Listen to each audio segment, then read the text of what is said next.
السلام عليكم ورحمة الله وبركاته. runtii waxaan rabaa marka hore inaan u mahadceliyo madaxweynaha jamhuuriyadda Jabuuti iyo xaaskiisa marwadiisa markii uu horeysay runtii odayaasha dhaqanka iyo beelaha Soomaaliyeed ku qasbay inay shan kursi soo saaraan. runtii aad iyo aad aan ugu mahadcelinayaa marka hore. marka labaadna waxaan u mahadcelinayaa madaxweynihii waqtigaas joogay Cabdiqaasim Salaad Xasan. runtii ma aragtay iyagana u mahadcelinayaa. midda kale waxaan rabaa inaan u sheego gabdhaha Soomaaliyeed meel walba ay joogaan habartaaba ha hayse heebisay rabtaa kursigu jiif kuguma imaanayo, kursigu kuguma imaanayo ma aragtay hadiyad.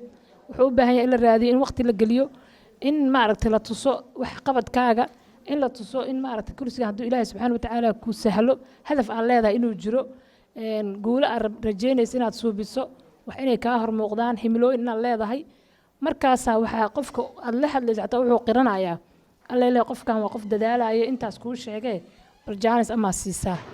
marka waxaan leeyahay gabdhaheena kursi walbo oo qabiilka leeyahay u tartama cid idinka celinaysa ma leh. gabadhii Ilaahay u qor waa soo baxee, wiilkii Ilaahay u qor wuu soo baxaa. laakiin haddii aad tiraahdaan maanta dhan koontada haweenka hana loo xiro gabaray ma jirto. ana waxaan qabaa wixii Ilaahay noo qoran waa helaynaa, dadaalna waa lama huraan. aan dadaalno, aan raadsanno, aan guryaha ka baxno, aan ma aragtay gabdhaha kale oo yaryar oo ma aragtay dhalinyarada ahna ha ka shaqeeyaan inay ka shaqeeyaan xafiisyada dawladda ay ka soo bilaabaan hoos kadibna marka u dambeysa iyagoo systemka dawladda iyo wax walba fahansan say u soo gaaraan meesha ay rabaan mustaqbalka. kursigu laftirkiisu in la iska kor kaliya muhiim ma ahan. waxaa muhiima gabadhii ka bixi karto maxaan ku qof walba meel uu ku fiican yahay. qof wuxuu ku fiican yahay arrimaha bulshada, qof wuxuu ku fiican yahay diinta, qof wuxuu ku fiican yahay ganacsiga. يعني qof walba meeshuu joogo in la iska taageero, meeshuu ku fiican yahay aan ku ogaan aan iskaga warqabno. runtii waxaan u mahadcelinayaa mar labaad gudoomiye Faadumo oo shirkan noo abaabusho maanta nagu casuuntay. walaal macaan aad iyo aad aan kugu mahadcelinaynaa, waana ku taageeraynaa insha Allah. wixii aan qaban karnana waa qabanaynaa. waxaan kaloo aniga shakhsiyan aaminsanahay Ilaahay subxaanahu wa tacaala qofku wax u qorno waa helaa. qofkii kalene hadda Ilaahay wuxuu siinaa khayrkiisa ama ha noqoto gabar ama ha noqoto wiil waxba dhib ma laha. still waan noolna, waan shaqayn jirnaa, waan shaqaynaynaa, waxaan cuni jirnaa, aan cunaynaa, waxbana yaan la ismurjinin, hore ha loo socdo.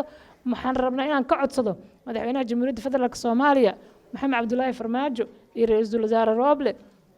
runtii dowladnimada Soomaaliya waxay ku dhisneed 80 gabdhood oo labada aqal, 13 aqalka sare iyo 67 golaha shacabka.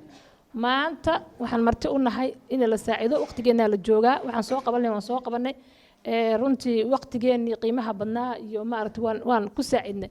maanta gabdhaha kuraasooda ha la xilaaliyo, wixii loo qaban kara ha loo qabto. intaasna waa iga dardaaran.